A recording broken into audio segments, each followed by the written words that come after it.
Shabbat Shalom. Welcome to the Ethical Torah. I'm Rabbi Art Levine. Just as I was closing the newspaper recently, my eye landed on someone's angry statement, "I never let anyone disrespect me." I didn't read the article and don't know what he or she experienced in life to produce that philosophy. Perhaps it was terrible discrimination and oppression, and the speaker had resolved to resist it. If so, it would be understandable. But what I actually thought in the moment before I got it from the table was, how different is that sentiment from Jewish values? Open disrespect seems to be a characteristic of our time, and presumably no one on the receiving end likes it. But does that mean that when it is directed to us, we should necessarily, 1, take offense, and 2, forcefully react, respond, and object? And if we don't do so, are we therefore meek pushovers? Surely no one could characterize the biblical Moses as such. He grew up in Pharaoh's palace as a prince of Egypt, one of the most privileged and powerful men in the world. When he saw a slave being beaten, he didn't recoil but killed the overseer. Fleeing and arriving in Midian, he defended shepherdesses from male shepherds who were bullying them. Later, God spoke to him and chose him to confront Pharaoh and to lead a successful revolt against Pharaoh and his army. Moses led the Israelites out of Egypt and then talked God out of destroying them in the golden calf incident, after which he ordered a purge of the instigators. Moses received the 10 Commandments, then smashed them in fury and made the Israelites drink their dust. He acted as sole and then chief judge and interpreter of the divine will. He repeatedly put down revolts and challenges to his authority, and he led the Israelites for 40 years under very difficult circumstances and recommended to God qualities for his successor. Passive, meek, that couldn't possibly describe Moses. And yet the Torah describes this very man as very humble, more humble than any other man on earth. It seems to be a paradox.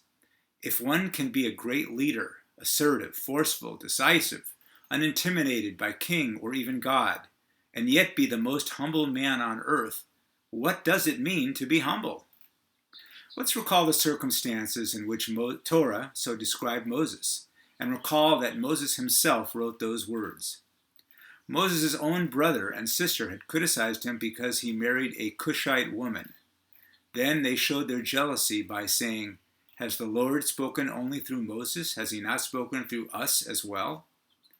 The Torah does not record Moses' reaction, if any, but the implication is that he neither said nor did anything in response to these attacks on his wife and on himself and his authority. It is at this point that we are told that Moses is a very humble man, more so than any other man on earth. It is not Moses but God who takes offense. God admonishes Moses and Aaron and strikes Miriam with white scales. And how does Moses react to this? Not with righteous satisfaction. Rather, he cries out, "O God, pray heal her." Numbers 12:13. Humbleness, yes, it's a word, though many use humility instead, is not a character trait that we typically extol. Not that excessive pride and arrogance are seen as virtues, but neither is excessive humbleness, which we see as their opposite extreme. But that is not the Jewish view of humility, in Hebrew anavah. Our sages, both contemporary and historical, have identified several attributes of humbleness. Rabbi Nachum Amsel wrote, "The quality that made Moses truly humble is that he did not ascribe any of his greatness to himself. He understood that all of his greatness came from the Almighty." According to the Talmud, it once happened that Rabbi Eliezer stepped down before the ark and offered 24 supplications and was not answered. Rabbi Akiva then went down and said, "Our Father, our King," and was answered.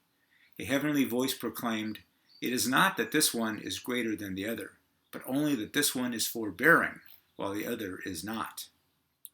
This also from the Talmud.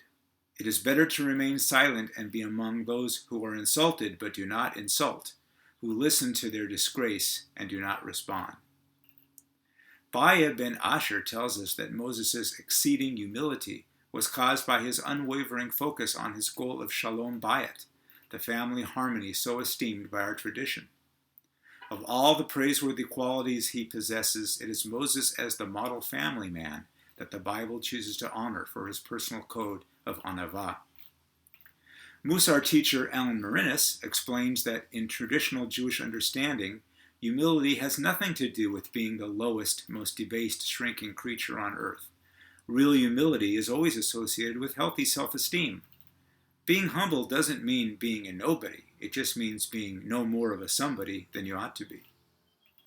Rabbi Joseph Telushkin observes that humility also leads us to become more tolerant and accepting.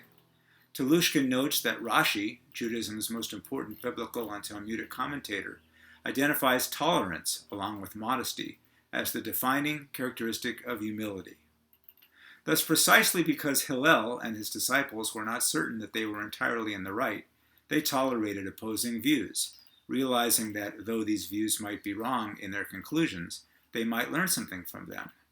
Therefore, a humble person bears no ill will toward those who disagree with him.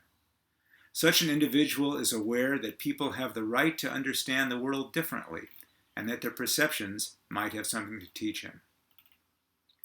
King Solomon, to whom the book of Kohelet, or Ecclesiastes, is commonly attributed, wrote, "One should act kindly toward other people and speak well of them, judge them favorably, not malign them, and forgive them for speaking ill of him and disparaging him, even if they do not deserve it.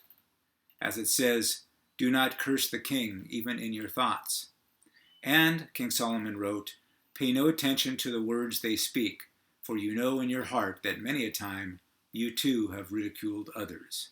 Kohelet 7:21-22.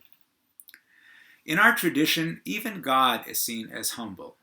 The Talmud, Megillah 31a, describes God as modest because he cares for the weakest in society. And according to Isaiah 57:15, God dwells in the high and holy place with him who is of a contrite and humble spirit. Finally, consider this passage from a 16th century work. Quote, "The Holy Blessed One is an insulted sovereign who suffers humiliation far beyond human imagination. For certainly nothing is hidden from his watchful vision, and there is never a moment when a man is not nourished and maintained by the supernal energy which flows to him. Then never did a man sin toward him at a time when he, God, was not providing for the man's existence and ability to function. And still, though the man sins with that energy from the divine realm, the God does not restrain him at all, but bears the insult and yet supplies energy and grants the man his favor." That's from Tomar Dvorah by Moses Cordovero. So, will the Torah scholar reflect, if the Almighty is tolerant and patient with my shortcomings and inadequacies, can I be different with others?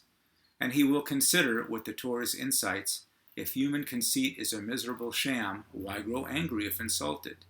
If he is stirred to anger, the Torah will have taught him to rule over his destructive emotions. Irving M. Bunim.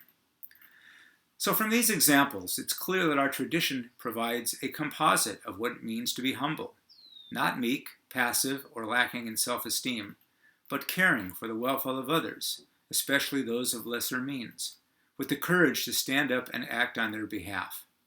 Someone who, unlike the speaker quoted in my newspaper, does not take insult at being insulted, is conscious both that the insult may be deserved in whole or in part, and even if not, that he himself has also wrongly judged others.